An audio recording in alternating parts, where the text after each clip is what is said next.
The Uluburun Shipwreck. The Uluburun Shipwreck, discovered in 1982 off the coast of Turkey, is a late Bronze Age vessel that sank in the 14th century BC. This 15-meter ship, built with the shell-first method using Lebanese cedar planks and oak tenons, provided direct physical evidence of the complex international trade networks described in historical texts. Its cargo was a microcosm of the entire Eastern Mediterranean economy. The exact cause of the sinking is unknown, but it is presumed the ship was caught in a storm and wrecked on a rocky coastline. The ship was transporting 20 tons of trade goods, with the primary load consisting of raw materials for bronze production, 10 tons of Cypriot copper, and 1 ton of tin. The manifest also included glass ingots, logs of African ebony, and Canaanite jars filled with terebinth resin. The presence of artifacts from at least 7 distinct cultures proved that a highly sophisticated maritime trade system was already in place over 3,300 years ago. Afterwards, the wreck lay undisturbed for over 3 millennia until its discovery, which led to a decade-long excavation that rewrote the history books on Bronze Age commerce. The archaeological value of its cargo is considered incalculable.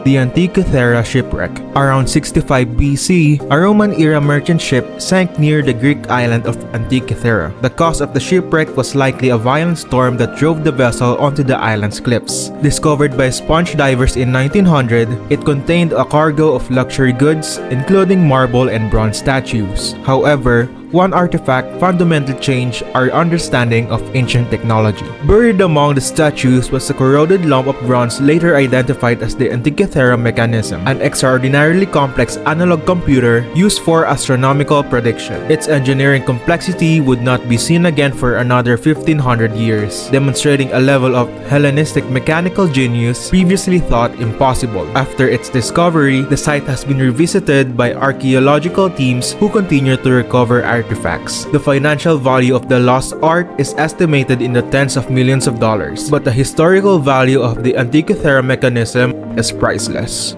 The Mary Rose. The Mary Rose was a Carrack-type warship that served as King Henry VIII's flagship for 34 years. On July 19, 1545, it sank in the Solent during an engagement with an invading French fleet. The cause was a combination of operational error and environmental factors. A sharp turn after firing a broadside, combined with a sudden gust of wind, submerged the ship's open lower gun ports. This allowed for immediate and catastrophic flooding. The ship was heavily loaded with over 400 soldiers and sailors, and anti-boarding netting rigged over the main deck trapped most of them below as the ship sank in minutes. Of the crew of roughly 415, only about 35 survived. Approximately 380 men died. In 1982, the surviving starboard portion of the hull was raised in a landmark feat of maritime archaeology. The anoxic mud had preserved over 19,000 artifacts, creating an unparalleled snapshot of Tudor-era naval technology and leading to the creation of the Mary Rose Museum in Portsmouth.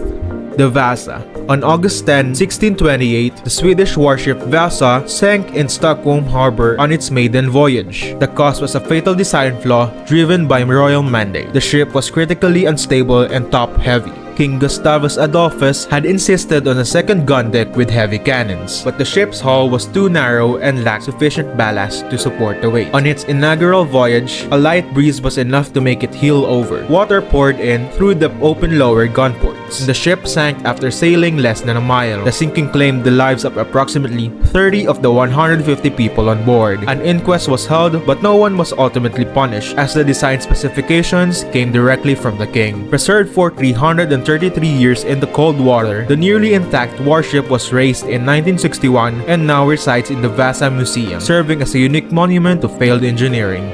The Batavia. The loss of the Dutch East India Company flagship Batavia in 1629 was caused by the ship striking a reef in the Hutman-Albaros archipelago off Western Australia. While most of the 341 people on board survived the initial wreck, about 40 drowned. The true tragedy, however, began after the wreck. The ship's commander, Francisco Pilsert, left junior merchant Hieronymus Cornelius in charge while he sought help. Cornelius and his fellow mutineers then initiated a reign of terror, murdering ordering over 125 men, women, and children to conserve resources. When Pelsert returned, the mutiny was suppressed, and the ringleaders were summarily tried and executed. In total, the shipwreck and subsequent massacre resulted in the deaths of over 165 people. The wreck was rediscovered in 1963, leading to major advances in Australian maritime archaeology. The Erebus and Terror. HMS Erebus and HMS Terror were two heavily reinforced Royal Navy ships after sailing into the Canadian Arctic in 1845 to find the Northwest Passage. The cause of the disaster was the ships becoming beset in multi-year pack ice in September 1846, from which they never broke free. This led to the deaths of the entire expedition of 129 officers and men. A note left by the crew stated they abandoned the ships in April 1848 after Franklin and 23 others had already died. The 105 survivors attempted to trek overland to safety but succumbed to starvation, scurvy, and exposure. The aftermath was one of history's greatest maritime mysteries, prompting dozens of search expeditions over the next 170 years, which helped map the Arctic. The remarkably preserved wrecks were finally located in 2014 and 2016. The SS Sultana, the deadliest maritime disaster in US history, occurred on April 27, 1865. The cause of the SS Sultana's loss was a catastrophic boiler explosion, the result of a hasty and faulty repair to a leaking boiler, combined with the immense strain from being dangerously overloaded with over 2,100 people, nearly 6 times its legal capacity. As the ship strained against the Mississippi's current, the faulty boiler exploded, causing a chain reaction that destroyed the vessel. An estimated 1,800 people were killed by the blast, the ensuing fire, or by drowning in the cold river. Afterwards, a military commission investigated the disaster, but no one was held truly accountable, and the tragedy was largely forgotten. The ship itself was valued at $75,000 in 1865, equivalent to about $1.5 million today, a financial loss that paled in comparison to the immense human cost. The RMS Titanic. The RMS Titanic sank on its maiden voyage on April 15, 1912. The cause was a collision with an iceberg that compromised 6 of its 16 watertight compartments. While the ship was engineered to survive 4 flooded compartments, the breach of 6 made the sinking a mathematical certainty. Procedural failures were a major contributing factor to the loss of life. The ship carried lifeboats for only half of its 2,224 passengers and crew. In total, 1,517 people died while only 707 survived. The aftermath brought immediate and sweeping reforms to maritime safety, including the 1914 Solas Convention and the creation of the International Ice Patrol. The ship cost $7.5 million in 1912, equivalent to over $230 million today. The discovery of the wreck in 1985 renewed global interest in the tragedy.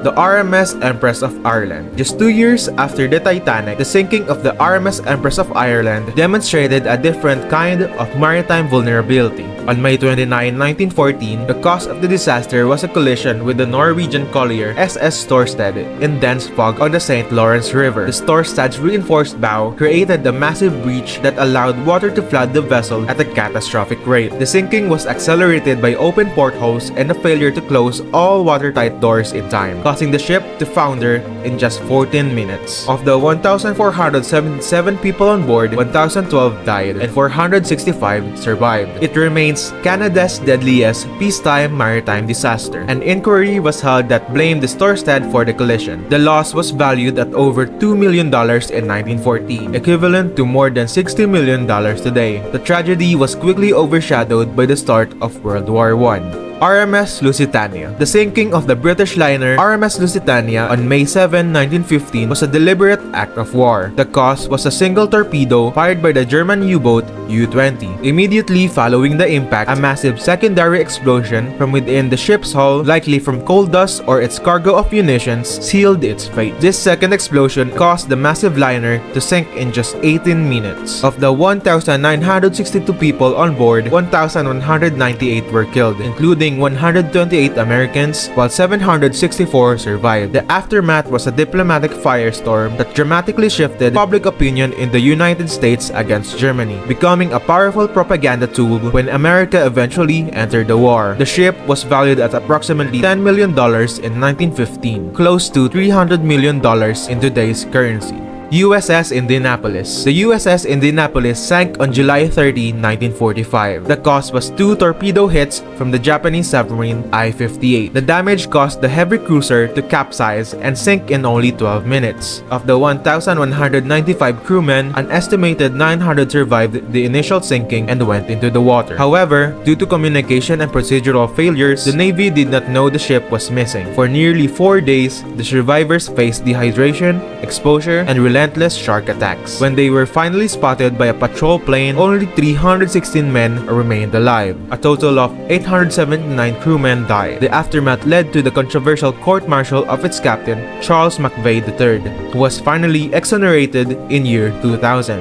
The wreck was discovered in 2017. SS Edmund Fitzgerald. The sinking of the SS Edmund Fitzgerald on November 10, 1975 was caused by a severe winter storm on Lake Superior, with hurricane-force winds and waves up to 35 feet high. The exact mechanism of the sinking remains undetermined, though the official Coast Guard report cited flooding from improperly secured cargo hatches. The ship vanished from radar without a distress call, taking all 29 of its crew members to the bottom. There were no survivors. Their aftermath included several changes to Great Lakes shipping regulations, such as requirements for survival suits and depth finders. The tragedy was immortalized by Gordon Lightfoot's 1976 ballad. The vessel and its cargo of iron ore were valued at approximately $24 million at the time of its loss, equivalent to over $130 million today.